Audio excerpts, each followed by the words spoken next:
Le fantôme de Canterville. Oscar Wilde.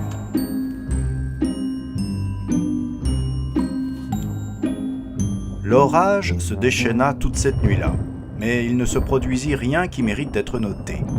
Toutefois, le lendemain matin, lorsqu'ils descendirent pour le petit déjeuner, ils retrouvèrent la terrible tache de sang sur le parquet.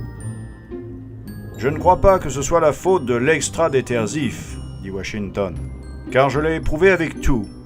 Ce doit être le fantôme. » Il effaça donc une seconde fois la tache, mais le lendemain matin, elle reparut encore. Le jour suivant, elle était encore là, bien que la bibliothèque eût été fermée à clé pour la nuit par M. Otis lui-même, et qu'il eût emporté la clé à l'étage.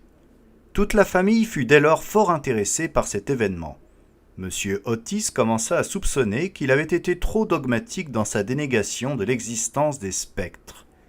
Mrs. Otis manifesta son intention de faire partie de la société Spirit, et Washington prépara une longue lettre à M. Myers et Podmore au sujet de la permanence des taches sanglantes lorsqu'elles se rattachent à un crime. Cette nuit-là, tous les doutes relatifs à l'existence objective des apparitions furent levés à tout jamais. La journée avait été chaude et ensoleillée, et à la fraîcheur du soir, toute la famille alla faire une promenade en voiture. Ils ne rentrèrent qu'à 9 heures et prirent alors un souper léger. La conversation ne tomba nullement sur les fantômes, de sorte qu'il n'y eut même pas ces conditions initiales d'attente qui précèdent si souvent la manifestation de phénomènes parapsychiques. Les sujets dont il fut question, ainsi que je l'ai appris par la suite de la bouche de M. Otis, furent simplement de ceux qui constituent la conversation habituelle des Américains cultivés des classes supérieures, tels que l'immense supériorité comme actrice de Miss Fanny Davenport sur Sarah Bernhardt, la difficulté qu'il y avait à se procurer des épis de maïs verts, des galettes de sarrasin et de la bouillie de maïs, même dans les meilleures maisons anglaises. L'importance de Boston dans le développement de l'esprit universel, les avantages du système d'enregistrement des bagages dans les voyages en chemin de fer, et la douceur de l'accent de New York en comparaison du parler traînard de Londres. Il ne fut absolument pas question de surnaturel, et l'on ne fit en aucune façon allusion à Sir Simon de Canterville. À 11 heures, la famille se retira, et dès 11h30, toutes les lumières étaient éteintes.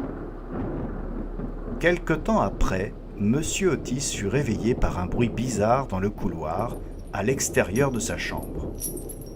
On eût dit un tintement de métal, et il semblait se rapprocher d'instant en instant. Il se leva immédiatement, frotta une allumette et regarda l'heure. Il était exactement 1h. M. Otis était très calme, et se tâta le pouls, qui n'était nullement fébrile. Le bruit étrange se prolongea encore, et il entendit en même temps distinctement un bruit de pas. Il chaussa ses pantoufles, prit dans sa mallette une petite fiole oblongue et ouvrit la porte. Juste en face de lui, il vit, au pâle clair de lune, un vieillard d'aspect terrible. Il avait des yeux rouges, pareils à des charbons incandescents. Une longue chevelure grise lui tombait sur les épaules en tresses emmêlées. Ses vêtements d'une coupe ancienne étaient salis et élimés. De lourdes menottes et des fers rouillés lui pendaient aux poignets et aux chevilles. « Cher monsieur, permettez-moi vraiment d'insister auprès de vous pour que vous huiliez ces chaînes. Je vous ai apporté à cette fin un petit flacon de lubrifiant, Soleil Levant Tammany. On le dit totalement efficace dès la première application, et il y a sur l'emballage plusieurs attestations allant dans ce sens, émanant de quelques-uns de nos ecclésiastiques les plus éminents. Je le laisse ici pour vous à côté des veilleuses, et je me ferai un plaisir de vous en fournir encore au cas où vous en auriez besoin. » Sur ces mots, le ministre des États-Unis posa le flacon sur une table à dessus de marbre, et fermant sa porte se retira dans sa chambre pour se reposer.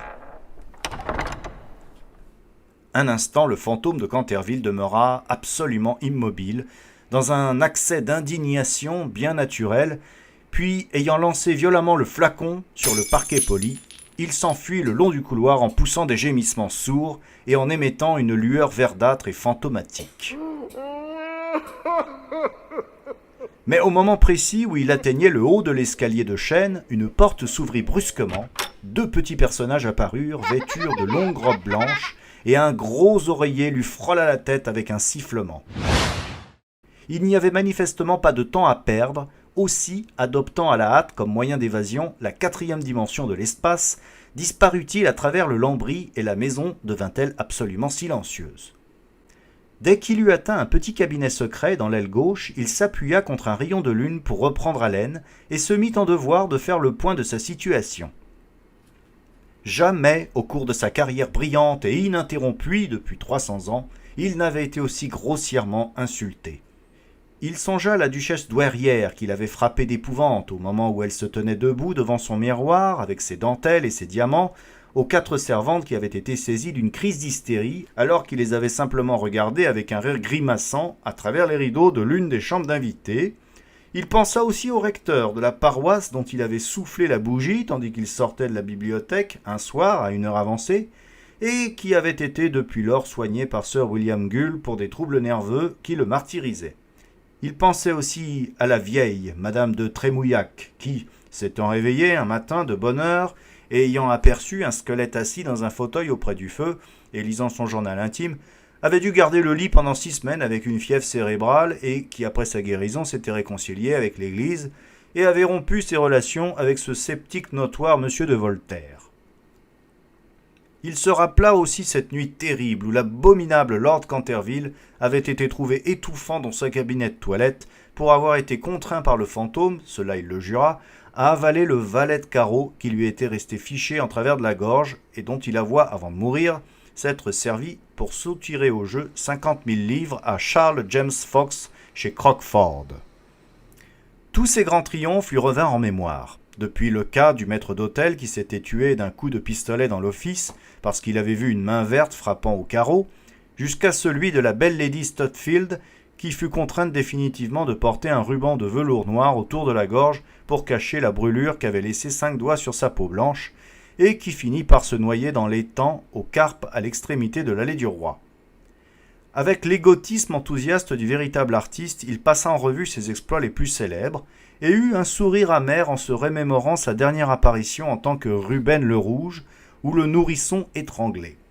Ses débuts, comme Gédéon le Décharné, le suceur de sang de Bexleymoor, et le succès prodigieux qu'il avait obtenu par une splendide soirée de juillet, simplement en jouant aux quilles avec ses propres ossements sur le court de tennis gazonné.